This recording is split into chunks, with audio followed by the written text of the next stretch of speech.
doing back here? Oh my god, you're so out of it.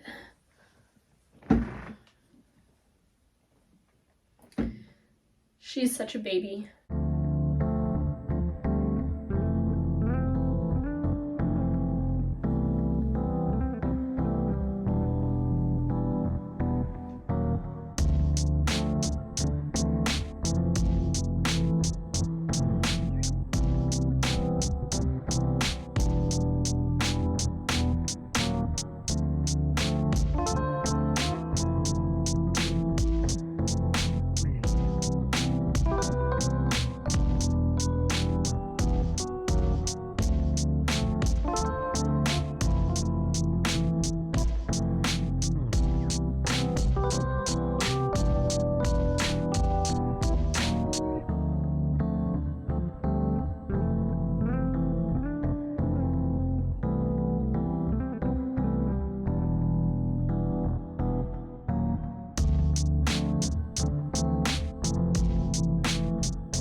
You know what? I'll just say this. Is the grocery store gonna get mad at me if I complain about the carts not being returned?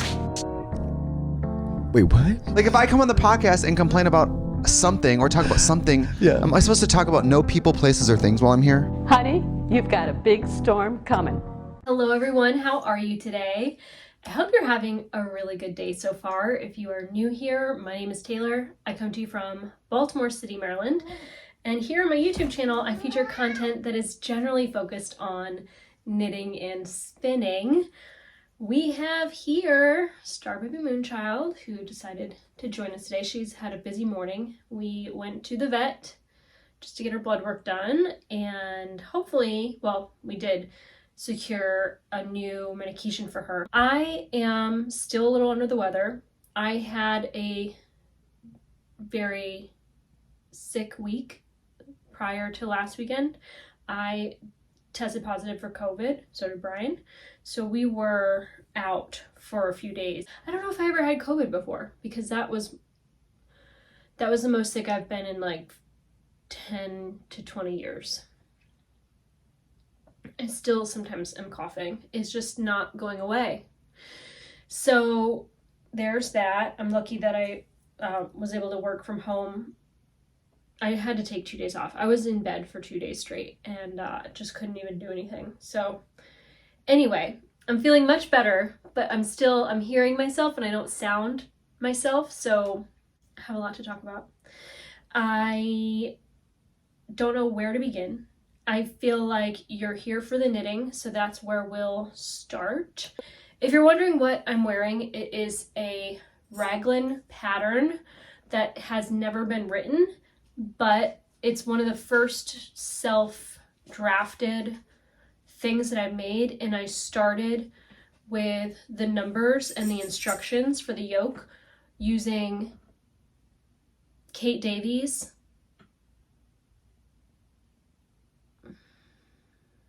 What pattern is it? It's a raglan pattern. And so that's what got me there. And then if you're just wondering how you might be able to make something like this, it's using Purl Soho's tussock yarn held double. And I just did a little bit of a fade. I could have faded it a little bit more evenly, but I just, for like an inch or two, held one strand of orange and one strand of pink. And I don't think oh, you know what? I might have alternated a few rows. Maybe I could have alternated more rows or like changed the frequency of alternating rows. But anyway, it's a combination of holding two different colors together and then the same color together and then again two different colors together and then again and again. So I have 1, 2, 3, 4 colors that make up the sleeve. And I very much enjoy it. It is one of my favorite spring and summer knit pieces. There's that on that.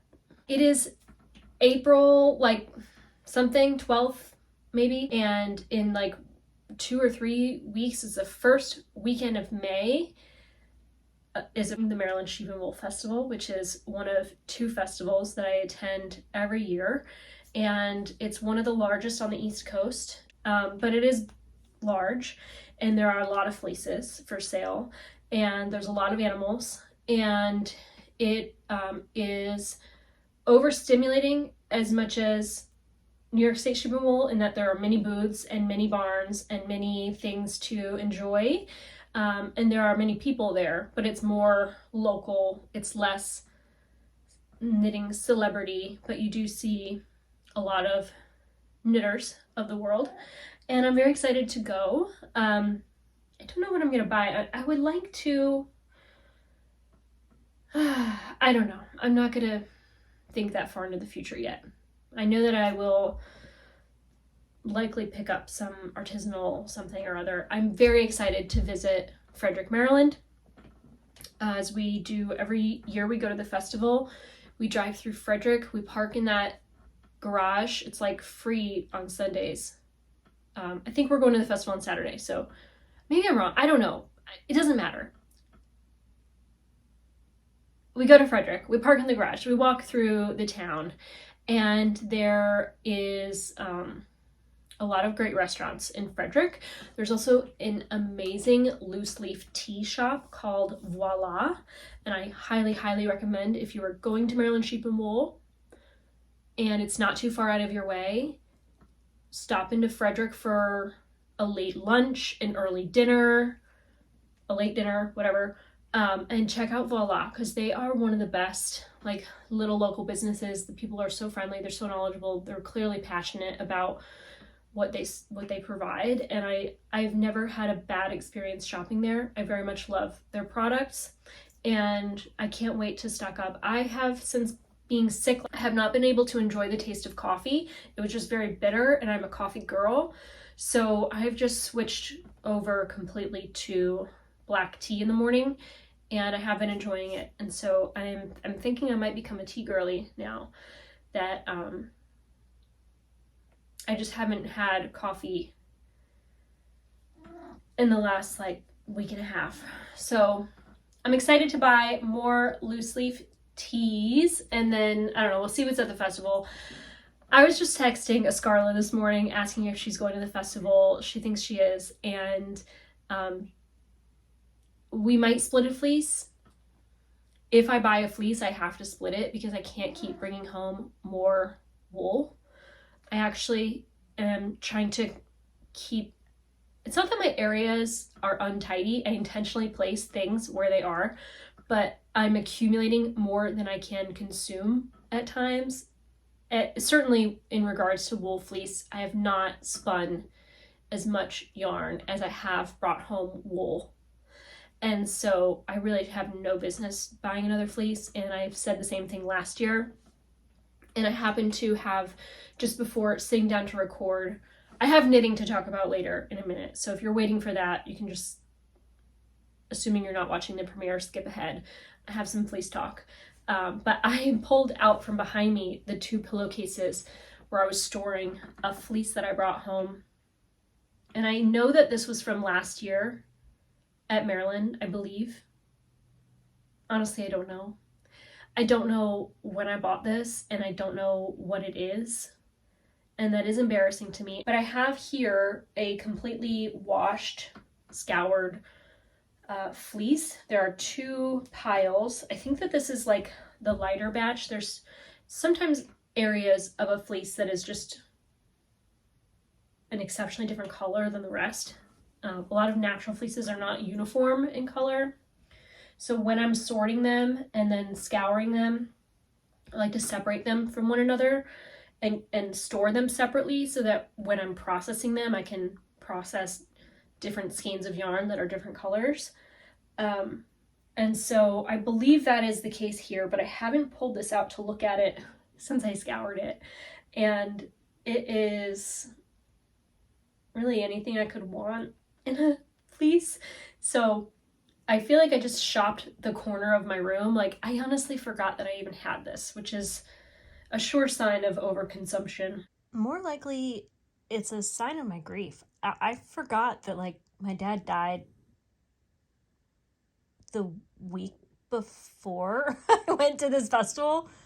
Could have been like, yeah, it was like that. Yeah. So anyway, we had been planning to go. We went.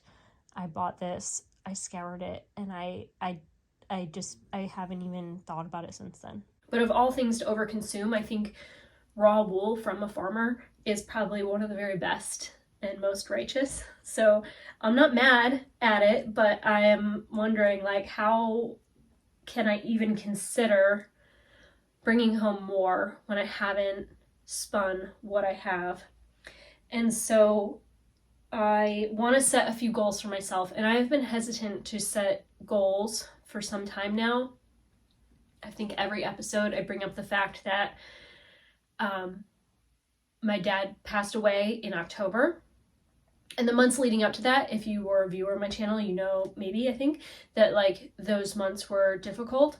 And so a lot of you, I think about you people here on my channel all the time, because you were so comforting to me then and now still, but you would say things to me like, take your time, we're ready, we want you to like take care of yourself, don't, you know, saying all the things that someone who cares about someone would say to comfort them. and so I've been trying not to put too much pressure on myself to be here, to do things, to keep up, because keeping up has been rather challenging just with the normal day-to-day. So I really have put my creative endeavors on the back burner. I also transitioned jobs, my full-time job since that time. I started a new job in February, so I've been transitioning in my career, and it's just been a lot. And so I've been a little emotionally overwhelmed with the state of the world and and like reconciling my own personal values with the lack of values of our imperialist government. So my creative endeavors have fallen to the wayside, and I haven't really gotten back into any of them. I did start a while ago spinning a very large skein of yarn. I had previously started a project on a bobbin that is, I think, 200 plus, I don't think it's 200, I think it might just be 150 grams of wool. I split in half, so this is about 75 grams of wool for the second ply of a 2-ply skein I am spinning. And the goal for this spinning project was to create a complementary contrast color to these two skeins of white cormo. So I'm sorry, this is a Jacob lamb's fleece. It's as soft as cormo, which is shocking because it is a Jacob, but it's being a lamb's fleece is ultra soft. My intention is to spin this natural gray and use it in the contrast color of a Hey Sailor button-up shirt. I very much would like to have that, and I think it'd be wonderful knit and hand spun yarn. But an expectation I have set on myself is for me personally to knit with the yarn I have spun as soon as possible, and hopefully prior to spinning a new project. And I haven't done that in the last 2 sweater spins that I have executed.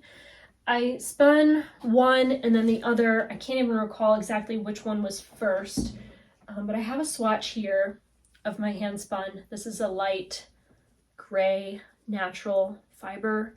These are both 2-plies.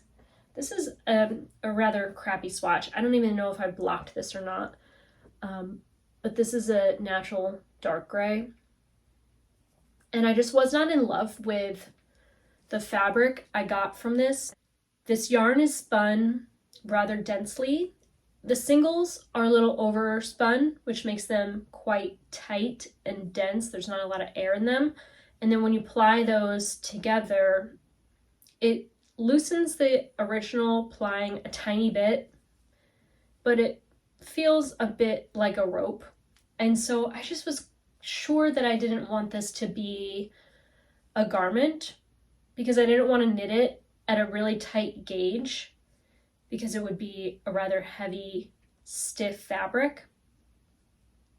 If I wanted to knit it at a loose gauge, it would be fine, but I didn't want a loose gauge sweater. So to knit it at a more standard gauge, I decided I wanted it to be, I kind of had in the back of my mind for this, I'll pull these skeins out so you can see them. I know I've shown these to you before. This is nothing new, and these have been living behind me in this basket here for the longest time, but these are, I have a 5th skein to my side, but these are a sheep to skein project. I couldn't tell you the breed, but if I'm not mistaken, it was something like a Corriedale or a Cormo or a Merino cross. Generally, I'm looking for a fine wool. I pretty much bring home fine wool fleeces. I have about 490 grams, and I have known in the back of my mind for the longest time that I would like to knit these 5 skeins into a project that I've had in my favorites for many years. I was just looking at it because I purchased the pattern and I cast it on, and I believe this came out in 2019. This is a pattern from, oh, I wish I had my iPad.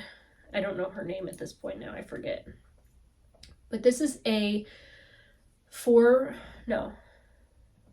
like a dual spine shawl. So instead of a triangular shape, you have an extra spine. So it has this back panel, which is lace, and then it has 2 side panels, which are garter. And I've just been obsessed with this shawl since I saw it long ago. It's very big. It requires over 500 yards. And I measured my grams, and I'm about 60 grams short. But it's very large, and it's a shawl, so I can modify it as needed to accommodate what I have. And if I haven't mentioned yet, this is a shawl called the Hen Wife. I love this particular lace motif so much. So I've been enjoying it so far. I have not knit lace in quite a while, and it was very simple to start. You pretty much cast on X number of stitches and then just start knitting across. There's no garter tab cast on situation. So I'm a little worried that, you see how there's like the garter tab on these sides? Like I feel like there should be a garter continuation there, which I'm thinking about knitting onto the shawl after the fact, just to provide a little extra structure to the back neck, because the last thing I want is for it to be strained in any way, because the weight of the shawl will just hang off. I think I need to be a little less particular and just calm down, but I'm very happy with my itty bitty teeny shawl so far. Last night, I just impulsively decided now is the time. I bought the pattern. I turned on season 1 of White Lotus because I am years behind the rest of the world, and I cast on. I've knit chart A. I just started chart B, and I'm excited to continue this project.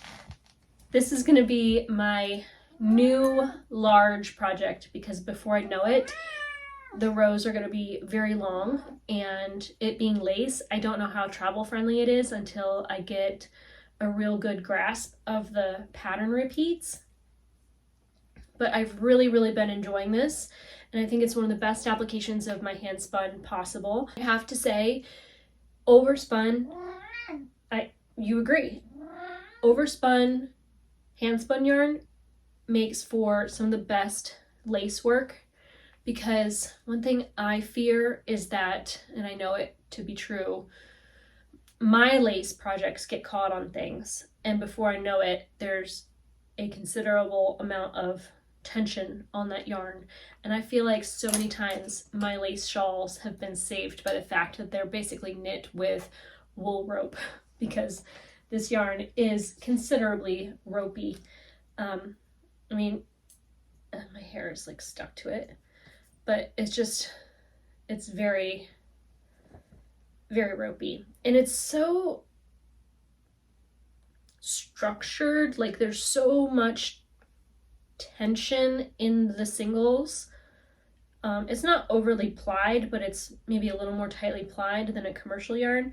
There's just so much twist to it in both directions that there's just nothing like it. There's nothing like hand spun yarn that's a little overspun, and I think it makes for really good lace. So I'm very excited. And this is my new current project. Now, I've been unsure of what to knit next, and I don't think you saw this coming because I don't think I've ever talked about it, and I talk about making so many different things all the time, but a lot of the time I just can't commit to the project.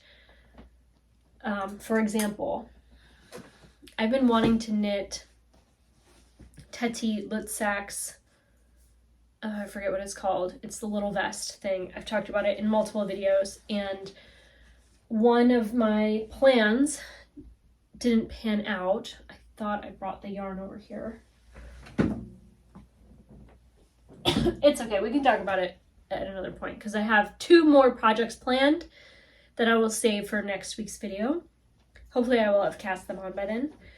But I was obsessing over what yarn from my stash to knit Teti's cute little vesty thing, and like then I was hung up on like what in my wardrobe will I wear it with, and I really need to go through my closet and re-season my wardrobe. It's still very late winter focused. It's not yet transitioned to spring, so I don't really know what I will wear this with, but I still do want to make it.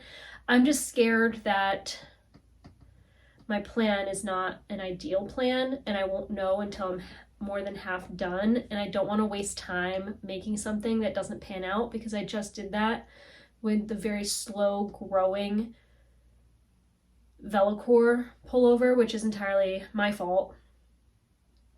But I have 2, I think these are 50 grams, I don't even know, 117 grams of this Jill Draper single ply yarn. I don't know the weight of it. It could be DK, it could be worsted. I can't tell. I'm not familiar with single ply yarns such as this.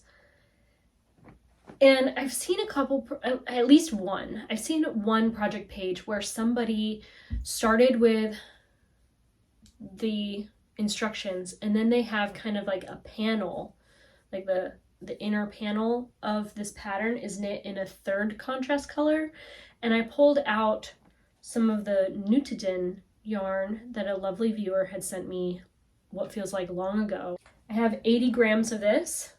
So I have 117 of this, 80 grams of this, and 20 something grams of what is like a fingering weight yarn. I thought I would hold double. And the thing about this pattern is that the yarn it's knit with, I'm not familiar with, but it says DK, and yet the yardage, if I recall correctly, is closer to like a sport. So in my mind, I can use anything between DK, sport, whatever. So I thought I would hold this single and then this double, and this I was thinking would be the inner portion. And I would also do the detailing with this color, because there's like more than just the colorwork panel on the center. There's like little bits of striping here and there along the perimeter of the piece. And I think that these 2 colors just look so striking together. My lighting is not great today because it is very overcast outside, and I have all the lights on I can use but for my ring light, which I feel like blows everything out. But I'm really a big fan of these 2 colors. This is like super dark brown. This is like a golden ochre, like antique gold color. And then I think that this would be kind of like a nice breakup. And there might be just enough contrast between these 2 colors that I think that they'll work together. I just don't know if I should hold this yarn double or not. I feel like that might be too thick. So I just have never worked with this unspun yarn before. But I feel like 2 strands of this are far more similar to just 1 strand of this. So that would probably make more of an ideal color work combo. It also has somewhat of a low contrast. So I don't know if that will really be ideal. But it's a thought I had. And I'm afraid to execute it because I don't want to waste my time making something that turns out to be not what I wanted.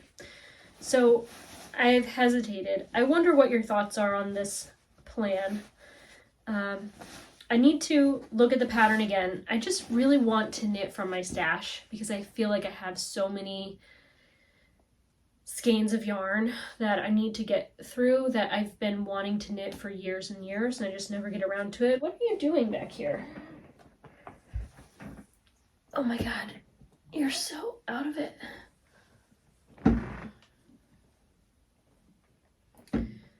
She's such a baby. She's such a mama's girl. As I mentioned, I have 2 other projects planned to cast on. I'm gonna wait to talk about those till next week because I do have some updates on the things that I had been making. I was afraid to finish making them until I had something new started. I just hate when I have nothing on the needles. And so sometimes it slows me down at the very end of making progress, but I have not yet. I did I did do the 3 needle bind off. So this Reggie's cardigan is almost complete. I simply need to mattress stitch the garter sleeves. So I think now that I've started my lace, it's time I finish this baby. I haven't decided if I'm going to do the pockets or not. I hesitate because I feel like I like it well enough as it is, and I don't want the pockets to weigh it down in a weird way. So I just haven't decided. I think I'm gonna do the sleeves and then block it first, and then decide if I want it to have pockets. I also hesitate to do the pockets because if I don't, I think I have more than enough yarn to knit a nice chunky lace type of shirt.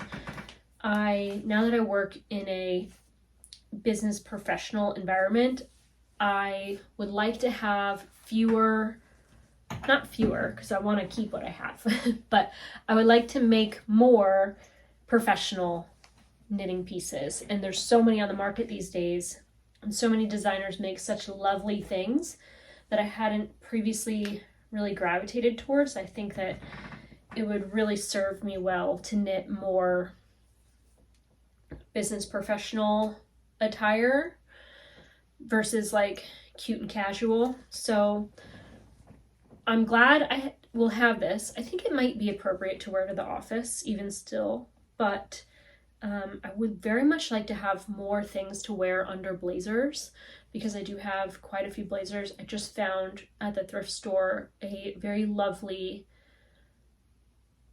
beige, is it beige? Natural linen blazer. I had it dry cleaned. It is in great condition, and I feel like that will be a summer staple in my office wardrobe. I'm thinking too it might be beneficial for me to get out my sewing machine and try to start sewing some skirts that I can also wear to the office. I do need to buy some elastic though for the waist, and that is part of the plan. So I just need to do one thing at a time and not spread myself too thin, and I think that in a single episode of White Lotus I can finish this off and have it done, and then measure the yardage I have remaining and create a plan for that yarn as well, so that I get kind of like a 2-for-1 with that stash of yarn. I've been knitting the most on my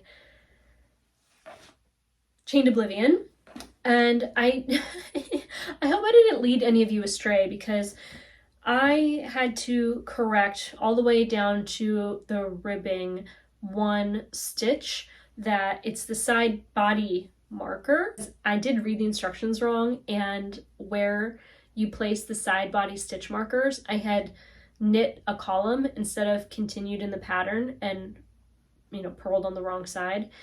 So I did just pull out my crochet hook and dropped that stitch all the way down to the ribbing, and then I picked up and repaired the moss stitch. Is it moss stitch? Seed stitch in that column of stitches and on the other side body.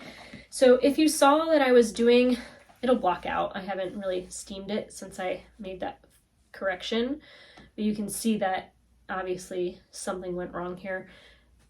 Like I said, it'll block out, but I had to fix that, which took some amount of time.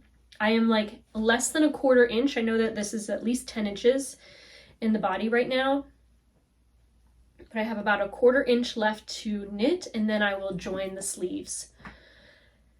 And once the sleeves are joined, then it's just decreasing the yoke and adding the collar. I don't know what the collar looks like. I don't know if I'm going to do buttons on mine or make it a shawl collar type of vibe, because I'm kind of going to wait and see on that. I'll probably do it as it's written because it's a lovely pattern.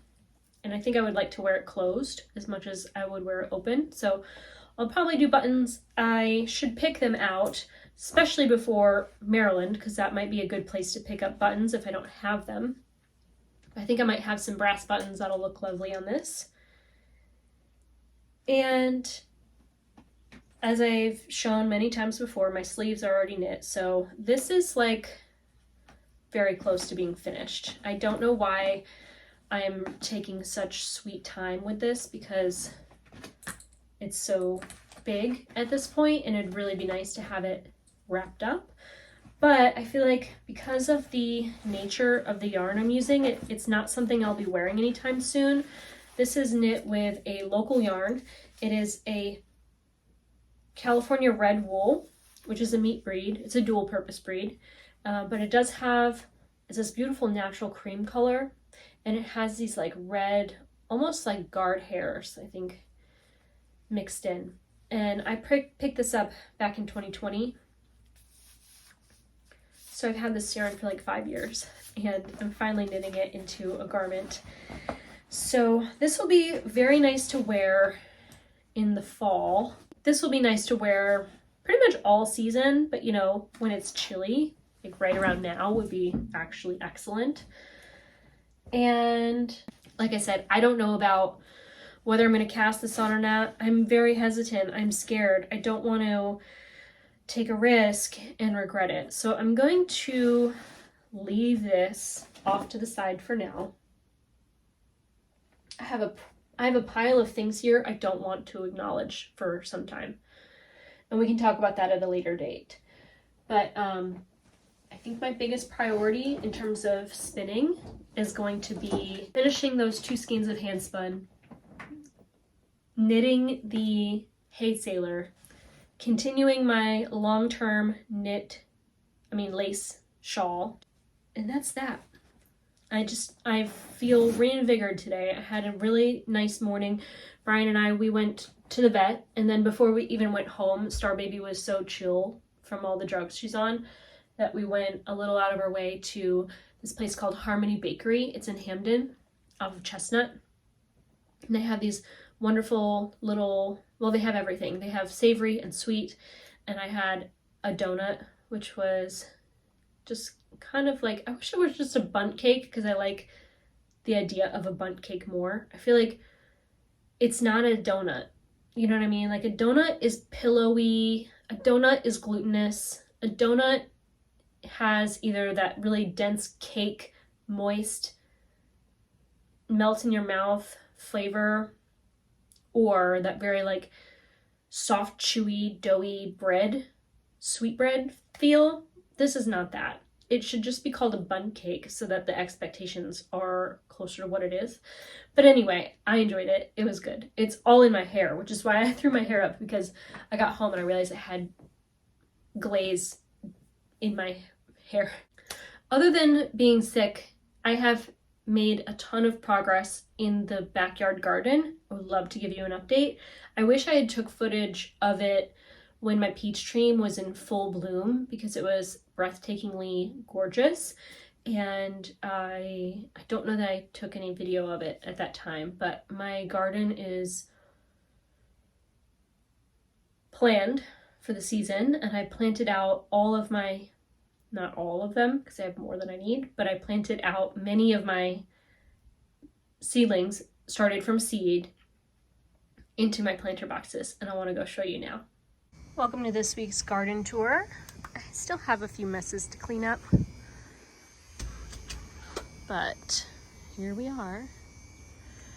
I planted out my dino kale, collard greens, cilantro, and these are like a spring onion type of onion, so we'll eat these when they're young. And then this is chives.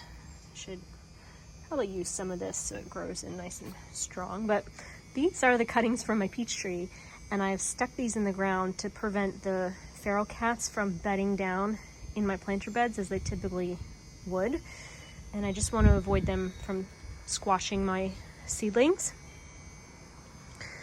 So we have the heuchera really starting to take off.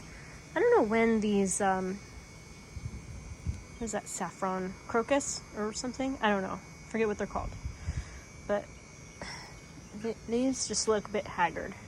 All my daffodils are blooming. I have some late planted tulips coming up, and my hostas. And the blueberries are starting to flower, and those flowers are beginning to open. I still have a ton of seedlings here and more onions to plant out. And some more chives. But I have a planter box here. I bought a couple varieties of mint. I know better than to put them in the ground, but I kind of wish I did. I would have planted mint in the ground and let it take over. I just don't want to plant it somewhere that cats might poop in it, because I would probably consume it like uncooked, and I don't want to get sick. So here are my strawberries, and I just have a bunch of random collard greens in here as well. These are echinacea, more cilantro, and some random onions wherever I can fit them. And this Weigela has come back to life, which is a relief.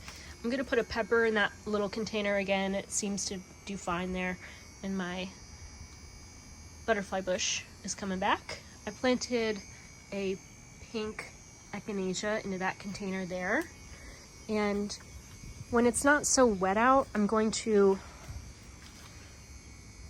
rinse this entire area and give it a nice pressure wash.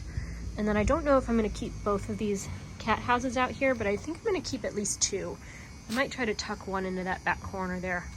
I just haven't decided yet how I'm going to arrange my planters this season. But as you can see, I have a ton of tomatoes. I forgot to bring these tomato seedlings in when it got below freezing, but they seem to survive. And then in these containers, I have a bunch more tomatoes cropping up, but these are baby hellebores. And I'm so excited to see them putting on new leaves and seemingly thriving. I did not put a jacket on before I came out here, so I'm freezing cold. So I'm gonna wrap this up. We have a few ground covers and a couple random heucheras. My bleeding hearts, I don't know why this one is doing so bad compared to its sister. These are just the most pretty flowers and the most striking foliage. I love my bleeding heart plants, and these hellebores have just been putting on such a show all spring.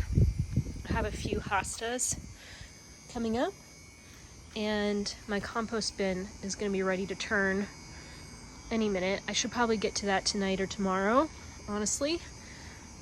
The city did grind a couple stumps out front, so I'm going to spread some compost there for the new seedling or the new trees. But I have more hostas coming. I have my sugar snap peas all in a row. This is a hydrangea I picked up in the fall on sale. And the black raspberries are all leafing out. Brian's pawpaw trees are in full bloom. There's like little blooms all over.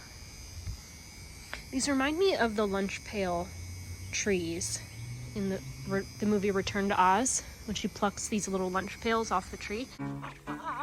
Look, Bellina. It's a lunch pail tree. What happened to breakfast? Now I know we're in Oz. Now, make sure you don't pick a green one. There's some ripe ones.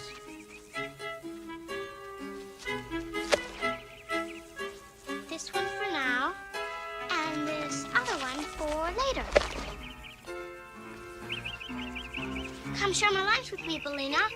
Just a minute. Got a nice couple of worms here. I wonder what's inside.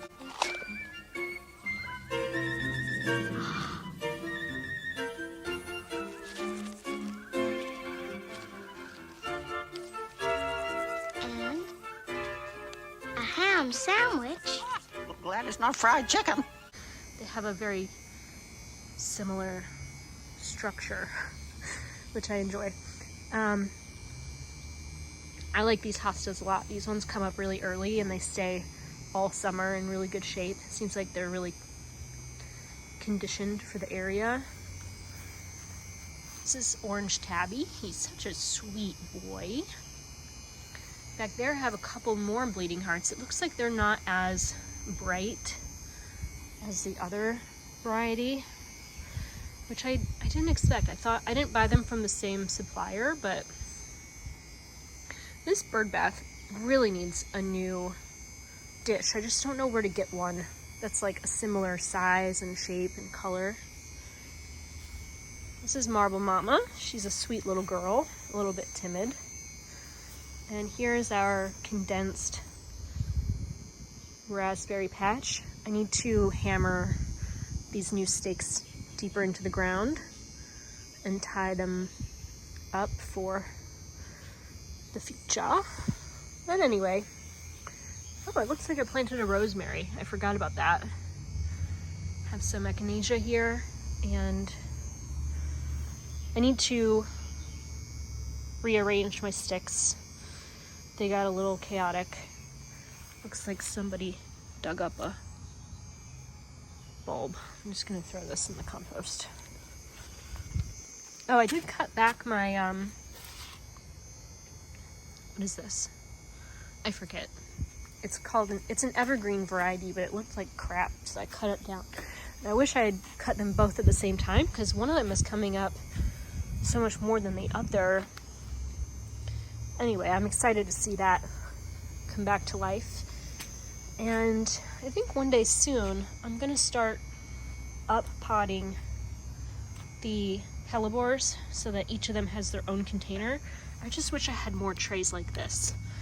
I repurposed some plastic covers and I put holes into them because I don't use those as much, but I'd rather something a little bit better draining. Anyway, this is the backyard garden. It is messy and unfinished, but it's been very cold lately and chilly. We've had a couple nice days. Probably, I don't even know what the weather was like when I was sick. It was probably gorgeous outside.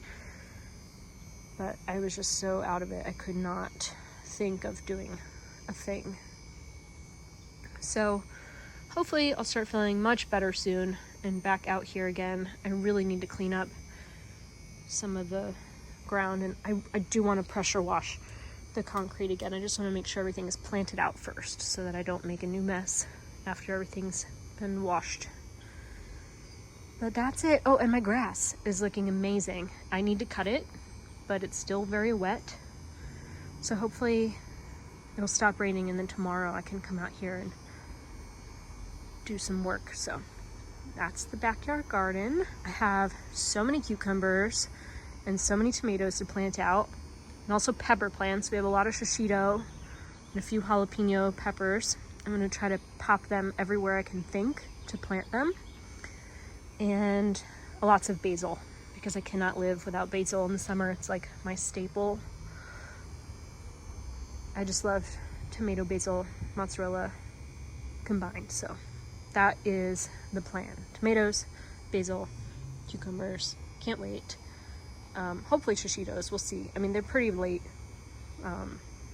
summer fruits, but that's it. Thank you all for watching. I wonder what you're growing. Are you growing in your garden? That is it for this week's episode of the Thread to Mend podcast. I want to thank you so much for watching. If you want to find me on social media, my name is Taylor E. Owen on Ravelry and Instagram. You can find me over on TikTok as Taylor Knits. I hope you have a wonderful day, a wonderful week, and take care. We're protesting today because Stephen Kapos, the Holocaust survivor, has been pulled into a police station for questioning about his involvement in what was a completely peaceful protest.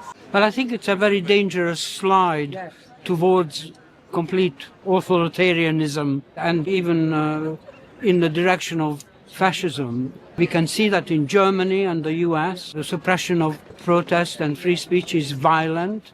We have to resist as much as possible. As the son of a Holocaust survivor, I am in despair at what is happening, the genocide that's happening in Gaza. And I'm also in despair at the fact that here in Britain, the Metropolitan Police have decided to pursue an actual Holocaust survivor in his late 80s. I think the fact that an 87-year-old Holocaust survivor is so warmly welcomed on the marches, universally, is loved. I think it gives a lie to the fact that there's anything remotely anti-Semitic going on. And in fact, the conflation of anti-Zionism with anti-Semitism is just a way, an attempt to silence protest. The situation is made more bizarre by the fact that the main reason why the police say they have to curtail and repress our demonstrations is that they claim they're a threat to the Jewish community. And yet here you have a Holocaust survivor on protests we've been involved in. We have demonstrations where there are always hundreds of Jewish people. And in reality, around the world, millions and millions of Jewish people, not surprisingly, are opposed to the genocide that is being carried out by the Israeli state.